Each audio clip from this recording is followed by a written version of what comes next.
Hey, did you guys see that controversy about Concord? They spent $200 million to develop a game over a period of 8 years, and it only sold 35,000 copies. That's like $1.2 million. It's negative 99% return on investment. I don't think there's been a bigger flop in gaming in a long time. I know there's some others that didn't do well, like that vampire game, I think it's Redfall. There's also that Hyenas game. Concord really takes the cake. And I think the reason it failed is because they're creating this hero shooter in a time where hero shooters were popular. But it took them so long to complete development on it that by the time it came out, nobody was interested anymore. There is a very large variety of hero shooters on the market by the time Concord came out. It also didn't help that character designs were sort of...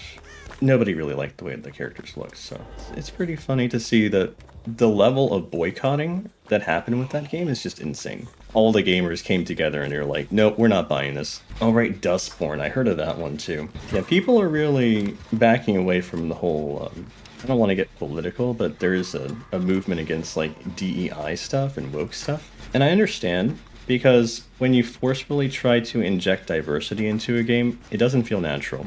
And then you have people who are pro this sort of movement, like DEI and stuff, they're the ones writing the games. It doesn't feel the way it's supposed to feel. So, you know how old games were. They didn't really care about whether someone was a different skin color or whatever. They just tried to make the game fun. So I feel like that's what we should return to. Just focusing on making games fun. Not try to check a bunch of boxes for our satisfied stakeholders or whatever.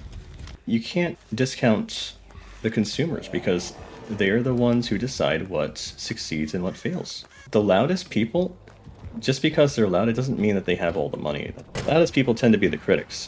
When you go look at reviews, what do you see? You mostly see the negative reviews, right? When something works properly, you don't really... It's like there are good reviews for things, but you're much more likely to find people who have negative experiences making their voices heard. But yeah, that's my thought on the whole diversity thing. I do feel like groups should be represented, but not at the expense of gameplay or narrative or trying to force an agenda, you know?